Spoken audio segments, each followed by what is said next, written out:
Good afternoon. My name is Kathy Morales. I am a community outreach coordinator with the Howard County Office of Human Rights and Equity. For those of you who may not be familiar with our office, we are an entity of Howard County government that seeks to eradicate discrimination, increase equal opportunity, and protect and promote human rights. The office serves as a catalyst in on fostering attitudes and beliefs among county residents, which confirm that all individuals have an equal opportunity to enjoy a wholesome and productive quality of life free from discrimination. Our office accomplishes its missions through the Investigations Unit, the Equity and Restorative Practices Unit, and the Community Outreach Unit. Humans of Howard County is an initiative highlighting the people that live and make up our diverse county. This is a chance for you to tell your story. So tomorrow is the start of Hispanic Heritage Month. It is celebrated annually from September 15th through October 15th.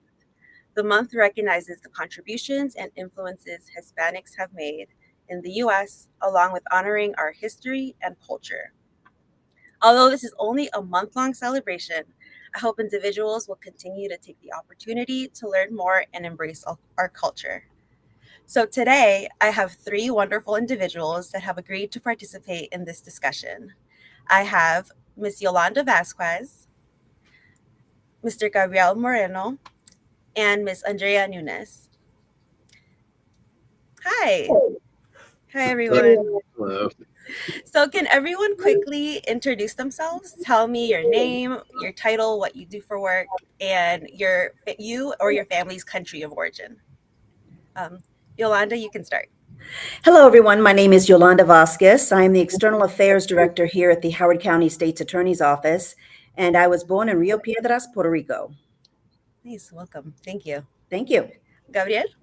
My name is Gabriel Moreno. I am an immigration attorney at a legal nonprofit named Kids in Need of Defense, or KIND.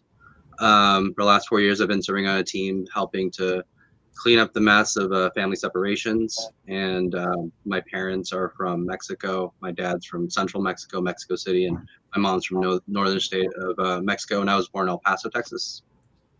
Thank you. Welcome. And Andrea? Hey, guys. I'm a manager of the Office of Human Trafficking Department of Community Resources and Services. Longest title. I win the longest title. I'm happy to briefly, my family. I was born in Montgomery Village, which is in Montgomery County, here just almost my whole life. My mother is Brazilian from Rio. My father is Chicano, Mexican from San Antonio, Mexico City for a while. So I took Spanish through him in school, and then yes, completing Honduras. That doesn't quite count, but it's Central America, all from Honduras. Nice. Well, thank you for being here. Thank you all for being here. So let's get started. And if anyone would just like to ask the question, and if anyone just like to answer, we can do it that way. So the first question is, why is representation and Latino leadership important for our community? So I guess I can take it first. Okay. I give it a little pause. I think validation.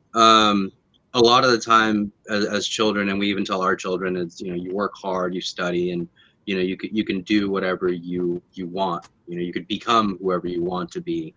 And so to have representation and leadership roles and these like big jobs, whether it's astronaut or engineer, having people from the Latino community in those roles, it validates. It validates that what we're telling our kids and what we're told as children is true, that we can grow to be something great if we put our minds to it, and we do better when we see each other doing better. Definitely. Thank you. Well, I echo those sentiments for Gabriel. I mean, for one, leadership, I believe, should reflect the population it serves. Howard County is very diverse, and it's critically important to have that representation present at board meetings, community meetings, press conferences, significant events. And then, to Gabrielle's point, that a young Latino may see someone like me or anyone on this panel and say, hey, they are in a position of power. They are in a position of influence, decision making. If they can do it, so can I. And secondly, I believe it's important because of the unique perspective we bring to the table, right? So here at the State's Attorney's Office, I'm a Latino on the executive team. I can say perhaps the first and only in the history of this office.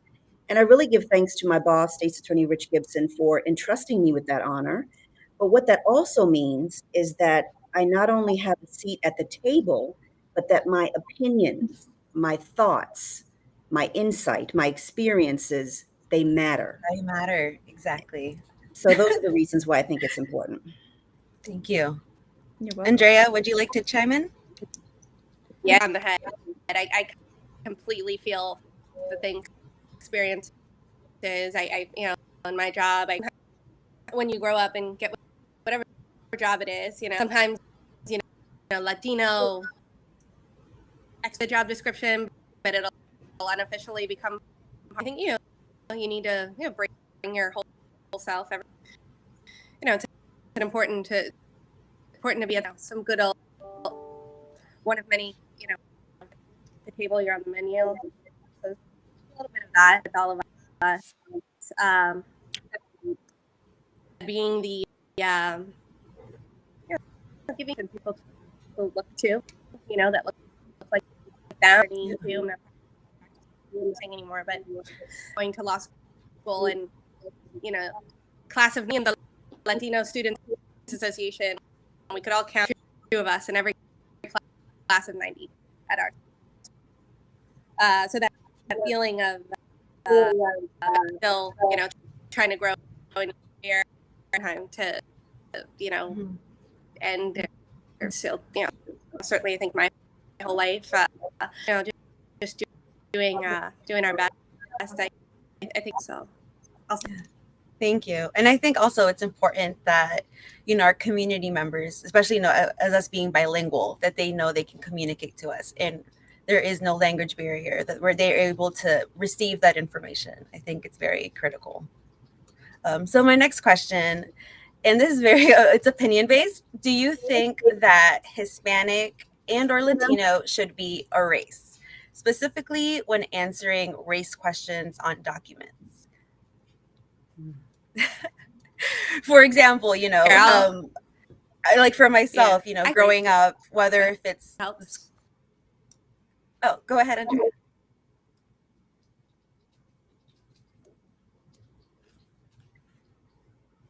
I think your screen froze. Okay, she froze. But what I was going to say, I think for me at a personal level, growing up, whether if it was school, state assessments, or whether it's the census, or whether college applications, just anything on a document that says, to check off your race. I feel like growing up, I'm always like, why isn't Hispanic on there? I think more recently they've thrown in the ethnicity question, which I appreciate, but I felt for me personally, I felt as if confused as in what box should I check? So I'm not sure if other Hispanics feel the same way, but I think it's interesting that we're not an option just because for myself personally, I always end up checking other, or I'd rather not disclose, or, because that's what I would feel more comfortable with answering. So I'm curious to know what you all think about that.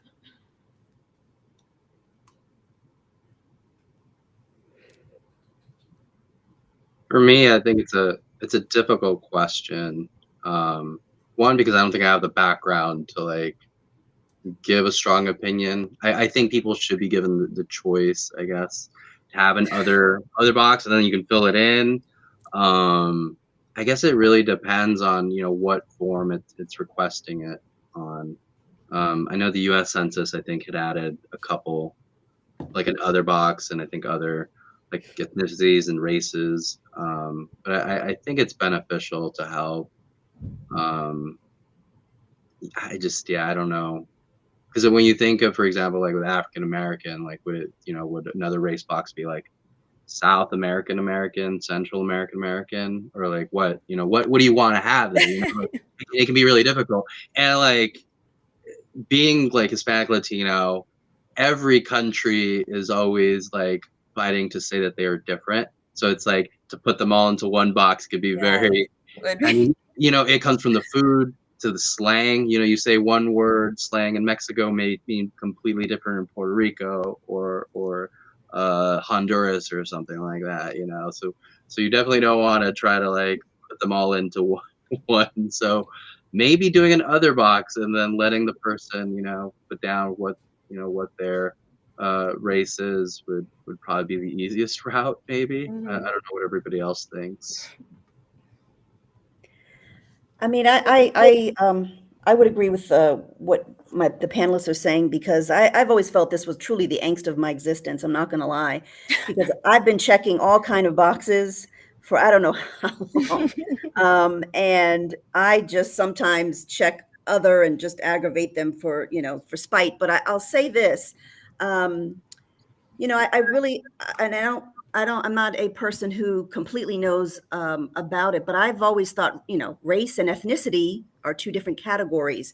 So it was very helpful when they finally put ethnicity on the boxes or on the paperwork, because that made me feel like I could at least identify with the Latino part. But it is a little frustrating to figure out what you check. And, frankly, for someone like me, I mean, Gabrielle was mentioning a little of this. My grandfather is mixed on my mother's side, right? So, I would sit there and say, okay, well, my grandfather's half black, half white. So am I checking for race, black and white, and then Latino for ethnicity? Like, how many boxes do I really need to check to make this fully complete who I am? And so I don't know if more boxes, less boxes. I mean, we're becoming such a diverse world, right? A melting pot. It's becoming increasingly more difficult to figure out which boxes to check anyway. So I don't know what the answer is to that one. I'd have to research it and let some smarter people than me figure it out. But it has been frustrating, yes. It almost sounds like it turns into like a math problem where you're like, well, I'm 10% this and 30% that, and you end up with like 130%. You go over the 100%, so it's difficult. So I get it. Correct. Yeah. Correct. Andrea? My internet. Hopefully, I'll get what I kind of across. But I'm in this buying on forums.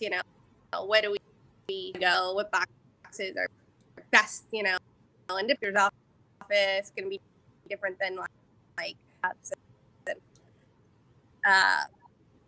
It's fun to outline for herself. Like, right? Yeah, I guess I'm not really holding my breath. Colors and race and these kinds of maybe we'll make progress on government. I'm not sure. These, just not holding my breath that they're going to anytime soon, and move on when I have to fill them out and shouldn't bother me much. Thanks for your thoughts. So the next question is, do you believe our experiences and the experiences of our parents or family members shape our outlook of America?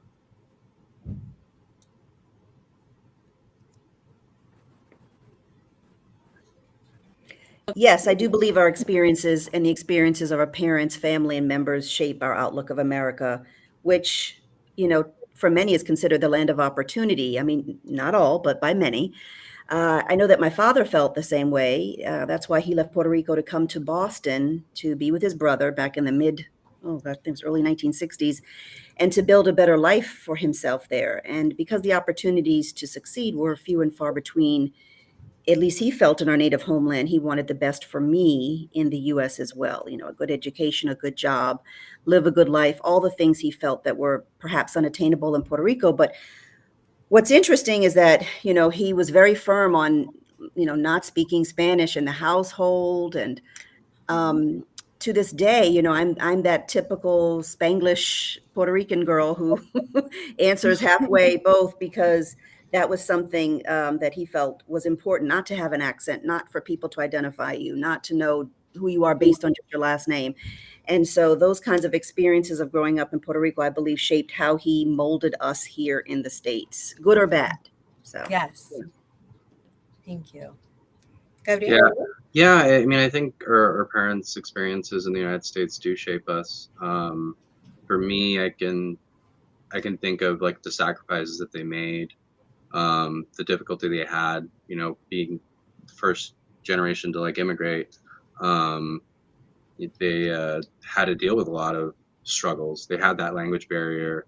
They learned English over time, but it took longer. But I mean, understanding resources and communities, like for me at a legal nonprofit, there's times where I have to put on a social worker hat, and I need to know the different agencies that exist for the different uh, whether it's food insecurity or housing insecurity or other issues. Like I can usually, I mean, with the invention of the internet is amazing because you just get on Google or a search engine and you find these things. But for my parents, I over time and even nowadays when I speak to them, they talk to me about the different struggles that they had.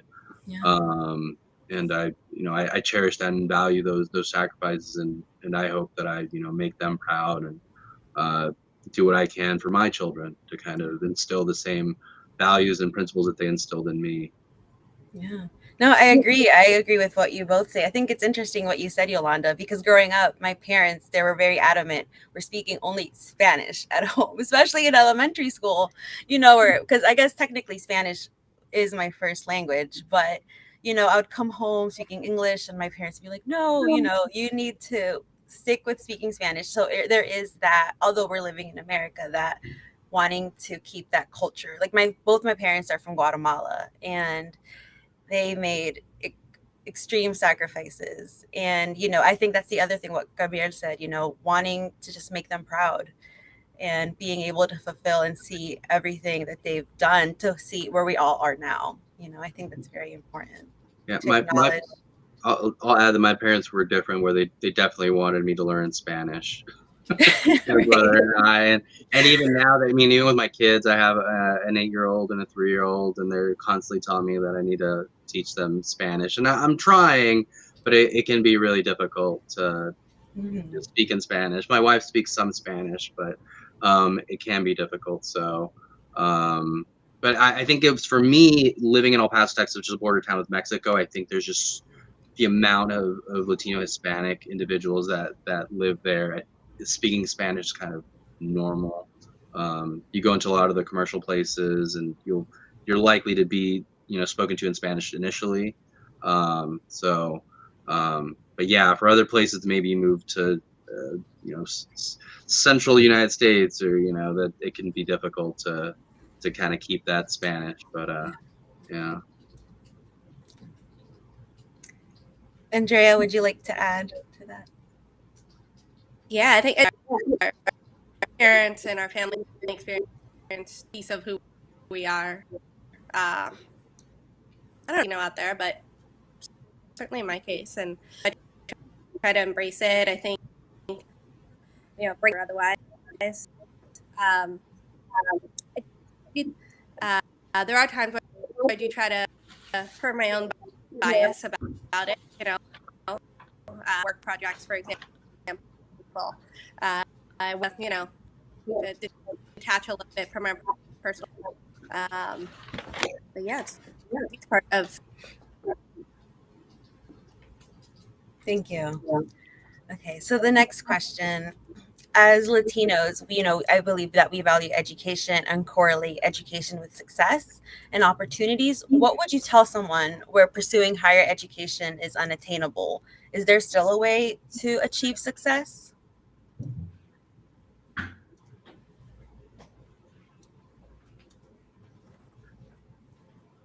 I think so. I think one of the biggest things I always tell individuals, and I try to do it myself, is try to find a mentor in a different. So if you want to go and work in some specific type of space, you want to study in a specific type of space, try to find a mentor, email a professor, and talk about the different opportunities that exist. There are always scholarships and financial aid and things like that do exist that a lot of people don't know. a lot of things that I had to learn firsthand because my parents just didn't know it. So for me, I always try to be a mentor. I try to reach out to individuals that are maybe struggling or trying to figure out those next steps in life, even though sometimes I don't even know what I'm doing. You know, I'm a lawyer, but I always make the joke that I still haven't figured out what I want to be when I grow up. So I think and it goes back to, I think, the representation part, you know, where they see someone in a position and they want to get to that. They want to study that or become a professional. Also, trade schools are a big thing nowadays. Yeah. I know anytime something breaks in my house, it's pretty expensive. So maybe I'm gonna go to trade school, become a plumber, electrician, or something. Because yeah, so there's always a way, I think, and it's a matter of finding those mentors in your life that can help you, Definitely. guide you. Yeah. Thank you for that, Yolanda. Well, I believe education is one of many factors people need in order to be successful, right? And it's definitely a strong push in the Latino community. But you know, prior to working for the state's attorney's office, I used to work as a reporter, and I used to interview business owners. I interviewed nice. hundreds of business Yes. owners over the years about their companies, how they got started, how they were able to achieve success. And there were a lot of common denominators. You know, they started with something they were passionate about. They possessed this dogged determination to succeed, despite many failed attempts to launch a business or even keep a business open. And they also sought the help of others to get them to where they needed to be.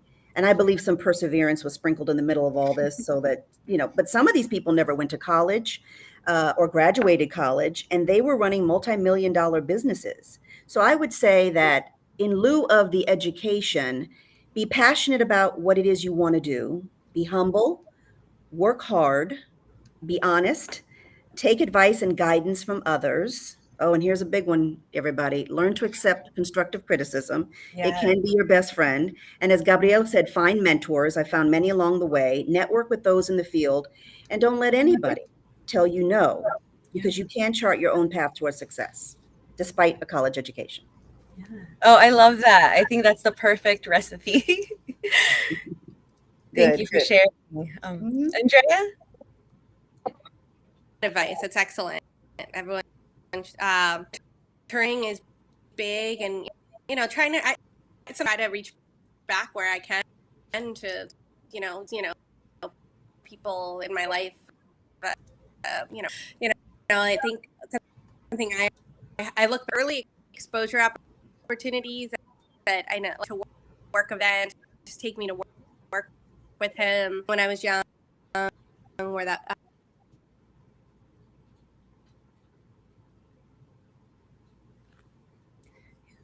But I think mentorship is definitely very important. I think for me, and personally, I was the first to attend and graduate college. So although I had my parents' support, you know, they had no idea what was going on. Even though they were supportive, they couldn't help me with college applications, you know, or filling out FAFSA or scholarships. So for me personally, I feel like mentorship is important because, you know, we look at younger generations and they might be the first in their family and don't know how to navigate the system. So I feel it's definitely critical to be open to mentor somebody, you know. So my next question is, how can brands and employers support or honor Hispanic Heritage Month? I think especially for brands, and it's something that we see not only for Hispanic Heritage Month, but also like Pride Month and Yeah. Black History Month, where Target, you know, they have a section and they're selling the merchandise. And I don't know if they've changed their model, but it's like a lot of these brands, you know, they come, they make their money, and then it's, you know, they put whatever's left over in clearance and they take the profit. So I think brands need to possibly start partnering with smaller businesses, maybe figuring out ways to partner with local businesses that, you know, design shirts or other jewelry or, you know, whatever it may be to celebrate that Heritage Month. I think that's potentially one way to go about it, because the commercialization, it just it's starting to fall flat for a lot of individuals, I think, in my opinion, and I really don't like to participate in it very much, kind of thing. My wife will sometimes buy a shirt maybe from Target, smack her into one. But I mean, I try to tell my wife, go to like specific brands or companies that are like I know are Latino or Hispanic owned. Yes. So that to help with that. Yeah. No, thank you for sharing. I completely agree, Gabriel. Yeah. Yolanda. Well, I mean, this is a great question because I'm a bit of a stickler about this. I mean, nothing. I can't even begin to tell you. Nothing bothers me more than a company that shows up for Black History Month or Hispanic Heritage Month with promotions and marketing, but they don't put their money where their mouth is. Meaning, there is no Latino representation at the company, and or there are no products marketed to us or even a consideration about us.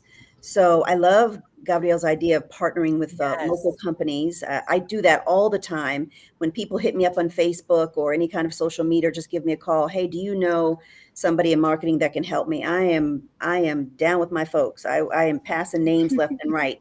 But what I do recommend people do is, do your homework.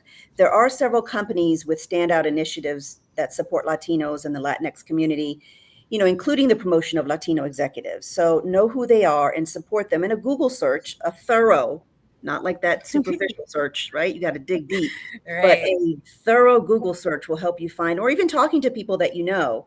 But interview, and even when you're going for a job, right? So interview them, ask them about their employee diversity. What kinds of programs do they have to recruit and promote and retain? There's a word, retain Yes. Latinos, ERG programs, and Latino representation in the boardroom and even the C-suite level. So don't take their word for it. Just kind of research and get the information you need so you can make an informed decision. No, Yeah, thank you. asked to speak to Hispanic Latino employees or a contact there. They ask you for your references. You want to ask the job for interview for references as well, kind of thing. Absolutely. Beneficial. 100. Yeah, definitely. Well, thank you for sharing. And unfortunately, we lost Andrea. She's been having connectivity issues. So we'll just, thankfully, we have one last question. So she didn't miss out on much. So my last question is, to anyone watching, what's the one thing you want them to take away from this conversation? Or any advice you'd like to give to anyone watching?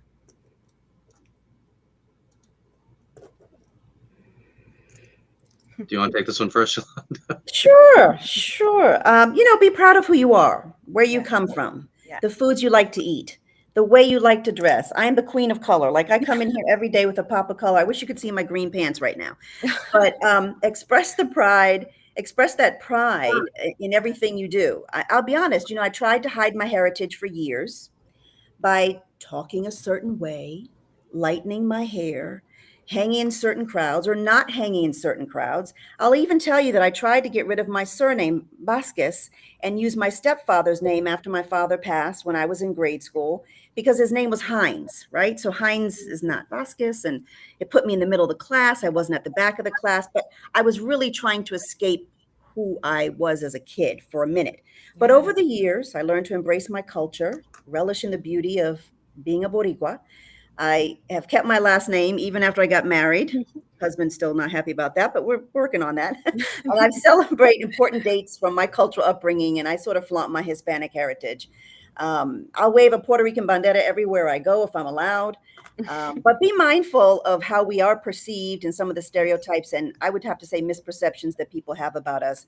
But just do the work, get the education, network with the right circles, focus on you and be you.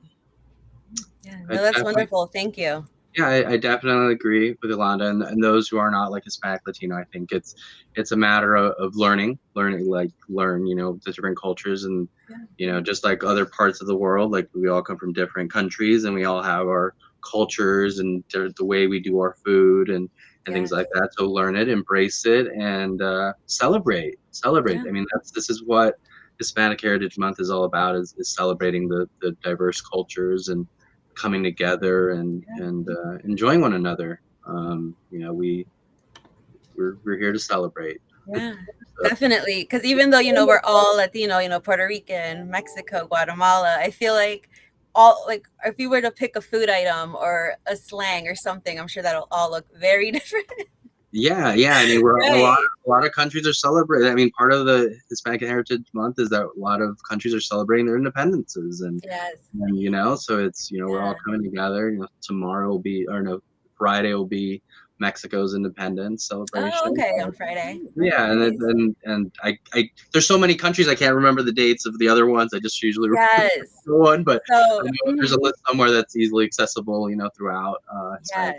yes. I believe tomorrow it's El Salvador, Guatemala, Costa Rica, maybe. Maybe Peru. I can't remember. When is Puerto Rico's Independence Day? We're a U.S. territory, so I don't know that we've had an Independence Day.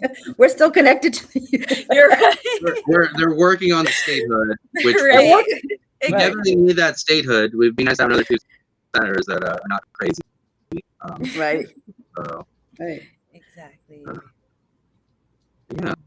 Well, thank you so much for joining us. I hope everyone enjoyed our discussion, learned something, was able to relate.